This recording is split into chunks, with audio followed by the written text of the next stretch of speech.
मुजीबुर रहमान शामी साहब ने हमें ज्वाइन किया है। शामी साहब, बहुत शुक्रिया आपके वक्त का। चेयरमैन पीपल्स पार्टी बिलावल भुट्टो जरदारी की प्रेस कॉन्फ्रेंस आपने सुनी होगी, जो उनकी जानिब से अब फैसला किया गया है, कैसे देखते हैं इस फैसले को?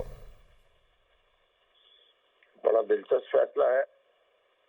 गोया वो हुकूमत में शरीक नहीं होंगे लेकिन उसको सपोर्ट करेंगे। गोया हर वक्त हुकूमत उनके दबाव में ही रहेगी, न चल सकेगी, न बैठ सकेगी, न उठ सकेगी।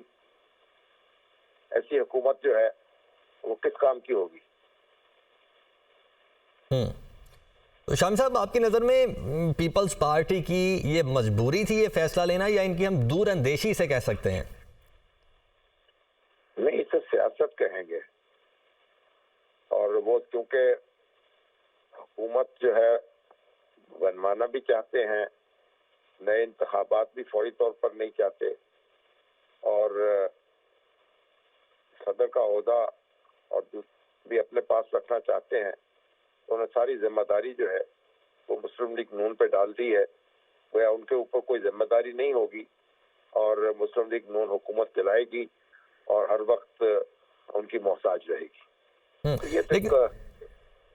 ये तो जो मखलूत हुकूमत कायम होती है उसमें तो जिम्मेदारी सबकी होती है, सबको फैसलों में भी शरीक होना होता है और उसके असरात और नताइज भी भुगतना होते हैं। तो ये तो एक मखलूत हुकूमत नहीं होगी, ये तो एक जगमाली हुकूमत होगी और वो कुछ भी नहीं कर सकेगी।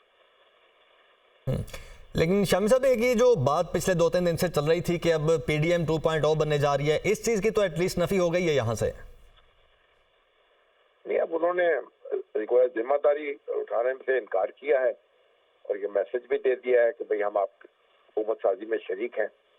तो ये उनको उन्होंने ज्यादा तो यानी उनकी जो सियासत है उसको उन्होंने मद्देनजर रखा है और मुस्लिम लीग नून जो है वो वाज़ेह तौर पर को मौक़िफ़ बयान नहीं कर सकी। वो उसको भी चाहिए था कि इस हवाले से अपनी पोजीशन वाज़ेह करती और अब भी करनी चाहिए। भाई मखलूत हुकूमत का मतलब ये है कि आप मखलूत जिम्मेदारी में भी शरीक हों, फैसलों में भी शरीक हों और उनके नताइज भी हैं, उनका भी सामना करें। सही। और शामी साहब, अब आप क्या समझते हैं कि बिलावल भुट्टो जरदारी या पाकिस्तान पीपल्स पार्टी के इस फैसले के बाद अब वजारत उज़्मा का उम्मीदवार पाकिस्तान मुस्लिम लीग नून में से कौन होगा? नहीं, ये वजारत उज़्मा आप जिसको चाहे बना दें, नवाज शरीफ साहब को बना दें, शहबाज शरीफ साहब को बना दें, मगर ये वजारत उज़्मा किस किस्म की होगी? ये तो एक मुझे तो ये बात समझ में नहीं आ रही कि ऐसा वजीर आजम जो हर वक्त दूसरों की तरफ देखे और जिसकी अपनी अक्सरियत ना हो हाउस में, तो वो कैसे कारोबार मुमलकत कैसे चलेंगे?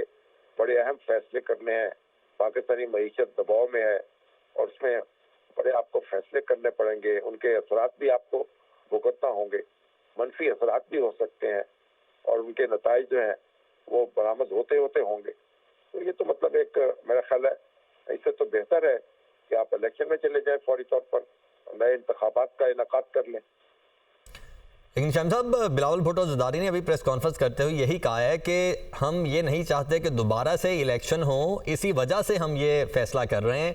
और साथ ही उन्होंने ये भी कहा है कि हम लेजिस्लेशन के मामलात हों या बजट के मामलात हों, उनमें हम पाकिस्तान पीपल्स पार्टी को जरूर सपोर्ट करेंगे, और पाकिस्तान मुस्लिम लीग नून को। तो अब ये मुस्लिम लीग नून गौर कर ले इस बात पर कि कठपुतली हुकूमत उन्हें बनना है या नहीं बनना है। ये तो कठपुतली होगी। वो हुकूमत जो है हर वक्त जो है बिलावल भुट्टो जरदारी साहब की तरफ देखती रहेगी और अपनी उसको जान के लाले पड़े रहेंगे। तो फिर इख्तदार बराए इख्तदार जो है उसका क्या फायदा होगा? बिल्कुल सही। और पाकिस्तान पीपल्स पार्टी जितने भी आईनी ओहदे हैं वो अपने पास रखने की ख्वाहिशमंद है, तो क्या समझते हैं इससे पाकिस्तान पीपल्स पार्टी को क्या फायदा होगा? मीठा मीठा हक और कड़वा कड़वा थूक। आप हुकूमत में शरीक भी होंगे और जिम्मेदारी भी आप पर कोई नहीं होगी और अरबान इख्तदार में भी मौजूद होंगे और ये भी कहेंगे कि हमारा तो कोई ताल्लुक नहीं है जो हुकूमत जो कुछ कर रही है उससे। तो अपोजिशन भी करेंगे, हुकूमत का साथ भी देंगे और आईनी ओहदेदार भी आपके पास आपके साथ होंगे। तो ये तो एक यानी एक ऐसी सूरत हाल होगी जो बड़ी दिलचस्प सूरत हाल होगी। और वह एक गाड़ी को कई कई कई घोड़े जो हैं वो खींच रहे होंगे। और शाम साहब, यहाँ पर एक और इम्पॉर्टेंट फैक्टर अब ये है कि पाकिस्तान तहरीक इंसाफ भी उन्हीं अपोजिशन के बेंचेस पर होगी और पाकिस्तान पीपल्स पार्टी बिलावल भुट्टो जरदारी वो भी उन्हीं अपोजिशन के बेंचों पर होंगे। तो वैसे तो पाकिस्तान तहरीक इंसाफ इनके साथ इत्तेहाद नहीं करना चाहती, लेकिन क्या अपोजिशन के बेंचेस पर बैठकर कोई मजबूत अपोजिशन कर पाएंगी दोनों जमातें मिलकर? नहीं, बिलावल भुट्टो जरदारी तो अपोजिशन बेंचेस पे नहीं होंगे, वो तो हुकूमती बेंचेस पे होंगे। अपोजिशन पे तो फिर पीटीआई होगी।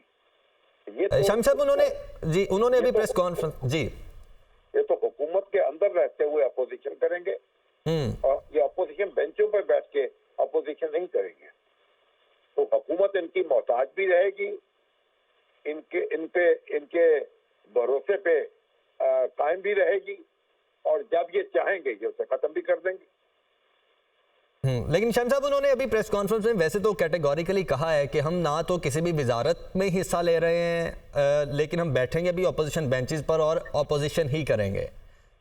तो भाई तो फिर हुकूमत जो है उसको सपोर्ट करेंगे ना, अगर लो कॉन्फिडेंस पेश होता है तो उसमें सपोर्ट करेंगे ना। जी, ये कैसे, मतलब ये इस तरीके से ये निजाम नहीं चल सकेगा और ये पार्लियामेंट भी नहीं चल सकेगी और ये हुकूमत भी नहीं चल सकेगी। और जो इस तरह की हुकूमत लेगा वो अपने आप को भी धोखा देगा और अपनी कॉन्स्टिट्यूएंसी को भी धोखा देगा। तो फिर आपकी नजर में अब ये हुआ क्या है? कुछ भी नहीं हुआ, यानी एक किस्म का जवाब है ये। अच्छा, और ये पाकिस्तान पीपल्स पार्टी को भी किसी ने दिया या इन्होंने दे दिया? नहीं, पीपल्स पार्टी ने बड़ी एक दानिशमंदी का मुजाहरा करते हुए अपने आप को इख्तिदार के बोझ से अलग भी रखा है और इख्तिदार को अपना मोहर मन्नत बनाने का प्रोग्राम भी बना लिया है।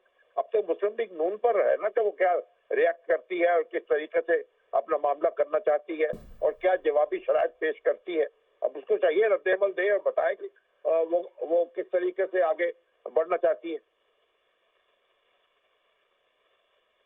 ठीक है शाम साहब, बहुत शुक्रिया, आपने अपना तज़िया हम तक पहुंचाया। प्रेसिडेंट दुनिया मीडिया ग्रुप कामरान खान साहब इस वक्त हमारे साथ मौजूद हैं। गालिबन उनके साथ रब्ता मुनक़ता हुआ है, जैसे ही बहाल होगा वैसे ही आप तक दोबारा उनका तज़िया भी पहुंचाएंगे। तो ये अहम अभी प्रेस कॉन्फ्रेंस थी बिलावल भुट्टो जरदारी की और पाकिस्तान पीपल्स पार्टी ने